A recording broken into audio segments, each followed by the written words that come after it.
Hi there, welcome to Kneppy Invest. A few days ago, I discovered this website that allows you to go back in time and see all the companies that did list on the Australian Exchange as far back as 2016 and see how those companies have performed since they listed. So I went back as far back as you can go, which was 2016, and just looked at all those companies that did list on the exchange that year. There's actually a fairly impressive list of companies that include Tesseract, WiseTech, Volpara, Afterpay, Redbubble, Kogan, Shaver Shop, Michael Hill Jewelers, Pushpay, Ingham's, Bravura, and the company I'll be looking at in today's video, Reliance Worldwide Corporation.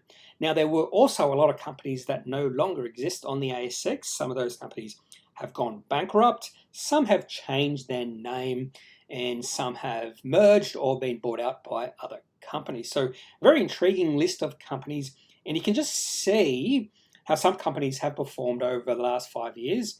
For instance, Afterpay has performed quite admirably for those who've held on over that period of time. What I've decided to do is go and look at one company that I haven't really done any research in the past 3 years, and that is Reliance Worldwide Corporation. I did have a look at this company 3 years ago in 2018. At that point in time, the valuation of this company was a little bit too rich for me. The PE ratio was 40, and even though the quality of this company is quite high, when you look at the financial state of the company, it is growing. And even at that point in time, the chart was fairly positive as well. The share price was going up. So what I've decided to do in this video is to break down Reliance into 3 parts. I'll be looking at their financials, the valuation of this company, and the sentiment, and judge this company whether it's a buy, hold, or sell just by looking at these 3 things. And this is what I usually do for companies that I am researching. I will break down the company into many sections, and these are the 3 main sections. The other things I do look at, I won't really discuss too much in this video. But when I look at the financials, I'll determine whether this company is Reliance Worldwide Corporation is a buy, hold, or sell. And then I'll go to valuation and do the same thing, determine whether it's a buy, hold, or sell just based off valuation, and then look at the charts and determine whether Reliance Worldwide Corporation is a buy, hold, or sell. So let's get stuck into it. And before we look at the financials of Reliance Worldwide Corporation, just a few facts in regards to this company. Reliance Worldwide Corporation is all about plumbing and water control systems. So if you are a plumber or you do know a lot about plumbing, potentially this is the company for you. Now, I'm not a plumber. I know nothing about plumbing, but just because I don't know anything about a particular topic doesn't mean I won't invest in that company. Reliance Worldwide Corporation was founded in 1949, so it has been around for a long time, and it did list on the ASX on the 29th of April 2016. Heath Sharp is the CEO. He's been the CEO since they listed on the ASX. In fact, he's worked for Reliance Worldwide Corporation since 1990, and during his stint with Reliance, he's actually worked in different areas in the company. So he knows his company back to front because he's been a lifelong employer for Reliance Worldwide Corporation. I actually do like that. I do like the fact that CEOs or some CEOs have worked for the one company their entire life. It actually is a good thing in my opinion. He has 0.2% stake in Reliance Worldwide Corporation, so not a lot of skin in the game at this point in time, but that's not a major factor for me. For some investors, skin in the game is a major reason they might invest in a company. For me, it's not a major reason. The biggest shareholders of Reliance Worldwide Corporation, Australian Super, at 10.9%, and Benelong only had 8.9% stake in Reliance a few months ago, but they increased their stake to 10.91% a few weeks ago, and it was just funny. They increased their stake to become the major shareholder in the company. Maybe they did that for a reason, just to get more shares than Australian Super. I don't know, but it was a little bit not odd, but it did look a little bit suspicious that, not suspicious, probably the wrong word, but it did look interesting that they increased the stake to just above Australian Super's stake. Market cap of Reliance Worldwide Corporation, 4.3 billion. That's at a share price of $5.52. And of course, the ticker code for this company is RWC. Onto the financials for Reliance. And what I'm going to look at is financial year 21 numbers, compare it to the previous year. And then in the next slide, I'm going to look at the financial history of the company. And what I'm looking at with the financial history is growth in revenue and operating cash flow over the last 5 years. And I want to see the growth numbers. So I also calculate the growth numbers. So let's have a look at the financial state of the company right now. Revenue 1.34 billion. That was up 15% on last year. They also provided the revenue growth to constant currency, which was 25%. Gross profit margins is something I do look at, and I do prefer either gross profit margins to be rising very slowly or being constant. I don't like it to be dropping, and it is at 44% and has been rising over the past 5 years. Profit after tax, 188.2 million. That's up 111% on last year. Now, you do have to take that with a grain of salt because the previous net profit after tax could have been affected by some abnormal numbers which might have lowered it, and then we get this massive increase this year. So take that with a grain of salt, and don't just look at net profit after tax. Also look at operating cash flow, and you can see operating cash flow was at 275.5 million, and that was only up 14%. So you can see revenue and operating cash flow up around 14-15%, and that puts the profit after tax increase into perspective. Net debt, 179 million. If I remember correctly, they have decreased their net debt. That's a good thing. Capital expenditure, $47 million in this year. They only spent $28 million in 2020. And the enterprise value of the company with the net debt is at $4.6 billion. As we turn our attention to the historical financials for Reliance, I've broken down revenue, gross profit, and operating cash flow into half-year increments from when they listed on the ASX. So that first half year they did report. And what you want to see here is an upwards trend in all three of these metrics. And we definitely have that with Reliance Worldwide Corporation. It's not an absolute consistent uptrend, but it's definitely there. And then I've calculated the compound half-year growth rates of all three of these: revenue, gross profit, and operating cash flow. And we do actually get some impressive numbers. Revenue has grown at 10.6% per half year, gross profit at 10.85% per half year, and operating cash flow at 14.3% per half year. Now this is per half year growth rate. If you analyze it, you get growth rates above 20% for all three of these. And that's very impressive growth rates. And that's the sort of returns you want to see in a company you have invested in. So based off the historical financials of Reliance, I'm going to have to say this company is a buy. Now on to the valuation of Reliance Worldwide Corporation. And there's always a price for a good quality company that you might not be willing to pay because it's just too rich. And there is a saying that good investing is not buying good companies, but it's buying companies well. And what that means is just because a company is good quality company doesn't mean you automatically should buy it. You should look at the valuation, because sometimes the valuation of a good quality company can be just too high. And that's exactly what happened with me for Reliance in 2018. I did a bit of research on the company. I saw that it was a good quality company, but the valuation at that point in time was a little bit too rich. The PE ratio was around 40, or could have been even more than 40. So what are the valuation metrics showing me right now in regards to Reliance Worldwide Corporation? And then the next slide, what I'm going to do is look at the valuation metrics over the past 5 years and just compare the valuation right now to, say, 2018, when I did think it was a little bit too expensive. The share price, $5.52 at the end of trading on September 17. Enterprise value to operating cash flow, 15. That's not cheap and it's not expensive. So what I look for, and this is on a case-by-case basis, anything less than 10, you might have the argument that a company is cheap. Anything above 20, you might have the argument that the company is looking expensive. But this is right smack in the middle. It's at 15. But again, in the next slide, I'm going to compare that number to the numbers we have seen this company be traded at in the past. PE ratio 23.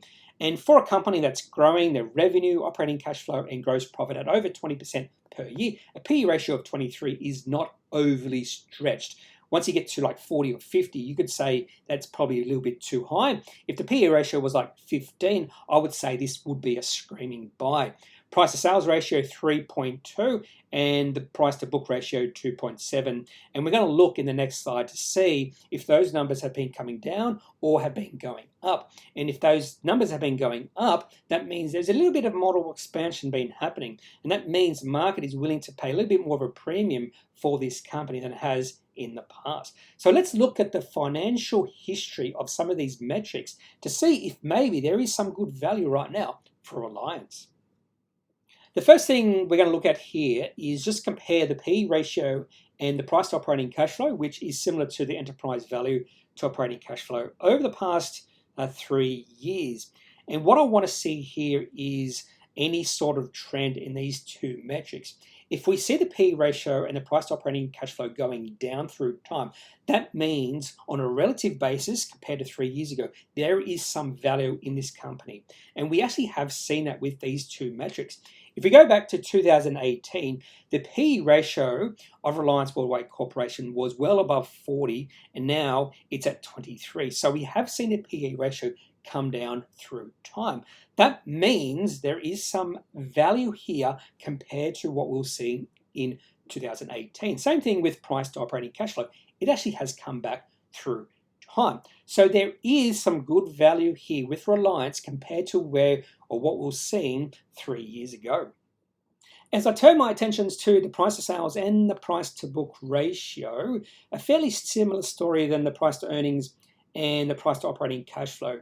We don't see these valuation metrics at the levels we saw back then. So I won't really discuss that in this little bit of the slide. But what I want to discuss here is how both these two metrics have gradually increased since the depths of the COVID-19 financial panic.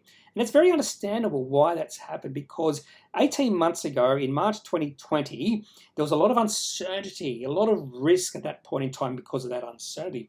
And the market wanted a discount for any companies on the ASX or any companies in the world. But as we've gone through time, that uncertainty has waned, it's decreased. We now have vaccines. So that discount is no longer there, and there's a little bit more of a premium you do have to pay for any company. And that's why both these valuation metrics have gradually increased over the past 18 months. The next thing I did is calculate the share price and market cap growth rates over the past 5 years, or since when Reliance listed on the ASX. And the reason I did that is just to see how or why the company's share price has grown since it listed. There are two ways a company's share price can increase through time. It can increase because of financial expansion, or because net profit or operating cash flow grows through time. Or it can increase because of multiple expansion. So the P ratio, the enterprise value to operating cash flow ratios, can grow through time. So the PE ratio of a company can go from 10 to 30. And even if profit hasn't grown at all, the share price can triple just because of multiple expansion. We sort of saw that with Apple from 2016 to right now. Even though the financial state of the company has improved slightly, we've seen significant increase in the PE ratio of that company's shares, and that's why the company's shares have increased at a substantial rate, at a significantly greater rate than the financial state of the company. And that is why I calculate the share price growth rate and the market cap growth rate, just to see if the company's shares have grown because of financial expansion or multiple expansion.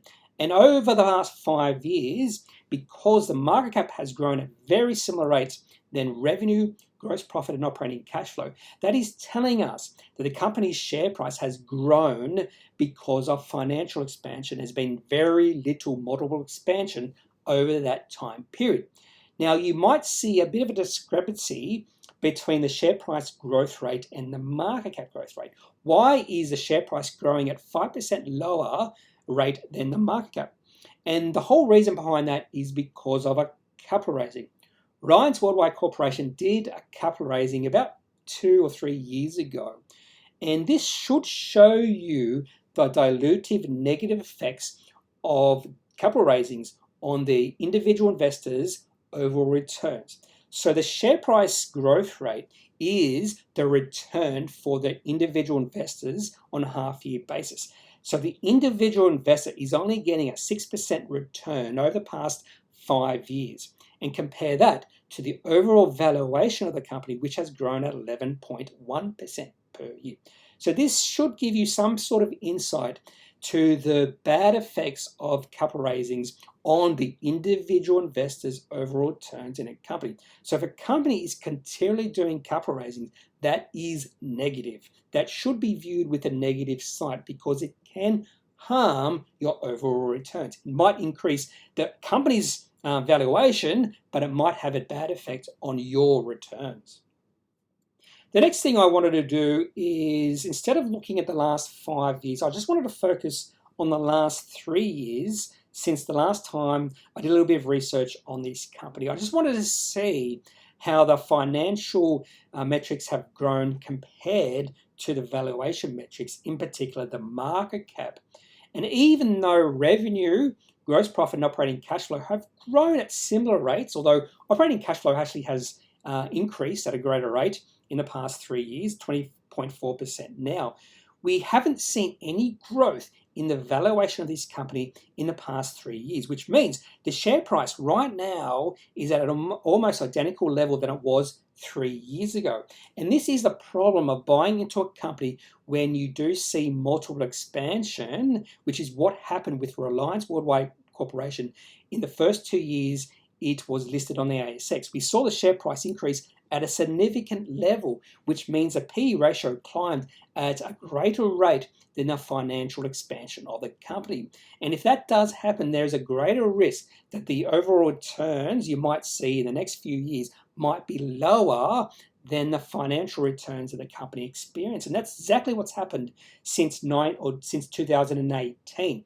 Even though revenue, gross profit, and operating cash flow have grown, the returns on this company have not grown at all. But that does lead to some opportunities for investors right now. The PE ratio is pulled back from 45 to 23.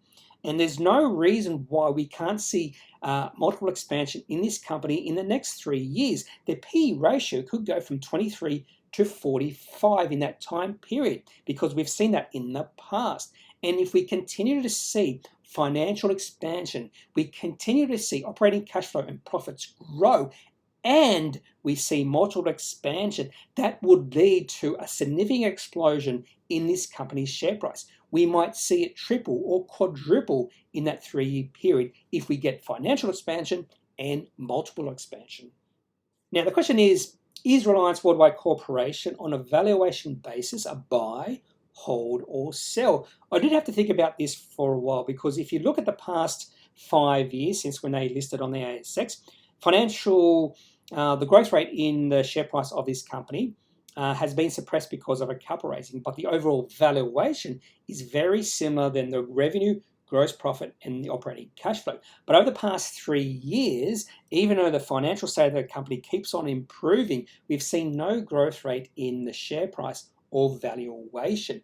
And I do think there is opportunity if the company can continue to increase its revenue, profit, and operating cash flow. We won't see a bit of multiple expansion happening. I think that's a distinct possibility, because we've already seen it with this company in the past. And because of that reason alone, I've decided to put Reliance Worldwide Corporation as a buy based off valuation metrics right now.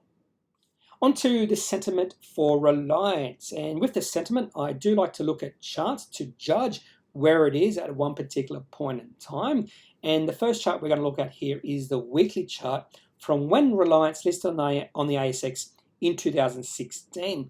We did see a rapid increase in share price from the middle of 2017 to the middle of 2018, and in 1 year's time frame, we saw the share price more than double from $2.60 to a top of $6.40. So the share price increased because of multiple expansion during this period. There was a little bit of financial expansion, but definitely the market was more and more willing to pay a premium for this company's shares during that period. And sometimes when you do see that multiple expansion, you do have to be a little bit more wary moving forward. And then from that top end share price of $6.40, the share price pulled back all the way to $1.80 during the depths of the COVID-19 financial panic. So the share price fell 66% in about an 18-month period. And from that low in the share price of $1.18, we've seen a stellar recovery in the share price. The Reliance share price has moved into a well-defined uptrend. Just looking at this weekly chart, the share price is continually moving up. Not every week, we do see some down weeks, but the uptrend is intact.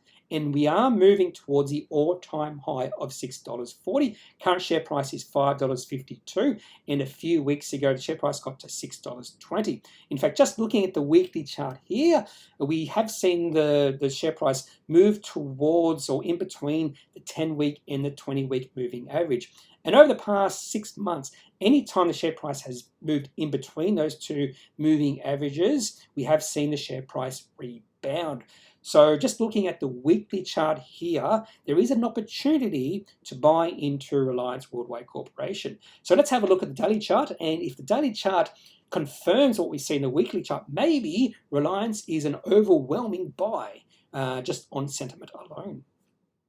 As we turn our attention to the daily chart, going back to August 2020, just before Reliance released their financial year 20 results, and the market loved those results. We saw increased volume and the share price took off, and that was the catalyst behind the re-rating in this company's share price. And we've just seen the share price increase from there. We've seen periods of time here where the share price on the daily chart looks like it is under pressure, but when you look at the weekly chart, that does actually lead to some buying opportunities. So I do like to look at the daily chart and the weekly chart side by side, because sometimes you do get a sell signal on the daily chart, but then a buy signal on the weekly chart.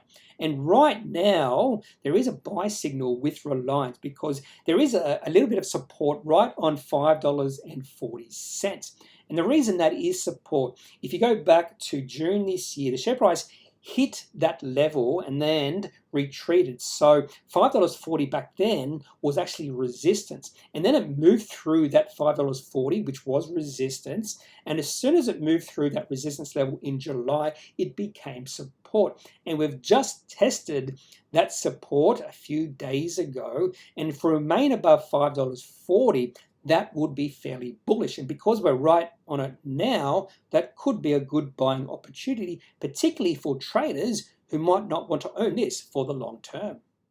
So is Reliance a buy, hold or sell in regards to sentiment? When I look at the weekly chart, definitely a buy because a nice uptrend and the share price is continually going up just when you look at the weekly chart. If we turn our attention to the daily chart, maybe not quite as bullish. We have seen the share price retreat from the recent high of $6.20, but right now it's on a quite good level of support. And if it can remain above that support, that would be bullish moving forward. So combining the weekly and daily chart, I'm going to have to say on sentiment alone, this company is a buy. Just looking at financials, valuation, and sentiment alone may not be enough to provide the impetus to buy into a company. So there are other things you can look at, for instance, management, skin in the game. Does the company have pricing power? And in their financial year 21 presentation, they provided the clue that they actually do have pricing power. They were talking about cost inflation and how that has had an impact. But they did mention because of the increase in prices of their imports, they are or have increased the prices that they're selling their products. So they do have that pricing power to increase the prices they sell their products for. And that's quite important in periods of inflation. So even though some parts of government and the reserve banks, central banks around the world might be saying there's no inflation, there is inflation out there, and how companies handle inflation is very important. And in these times, it's very important to buy into companies that have pricing power. That is all I have for this buy, hold, and sell video for Reliance Worldwide Corporation. Overall, it does look like a potential buy, but because I am not a financial advisor, I can't give individual advice for everyone who watches this video. You're going to have to do your own research on Reliance and determine whether this company is a good fit for you. For me, it does look like a potential buy in the future. I'm not a shareholder of this company, and the simple fact is the financial state of this company looks really well. The valuation is not too stretched, and there is positive sentiment in the share price right now. So for me, it looks like a potential buy, but just because that is true for me doesn't mean it's true for you. If you do have any thoughts about this company, I'd love to hear them, so leave it in the comments section. But overall, I am not a financial advisor. If you do need financial advice, make sure you seek out someone who is qualified and can speak to your own financial needs. That's it for this video. Have a good day. Bye.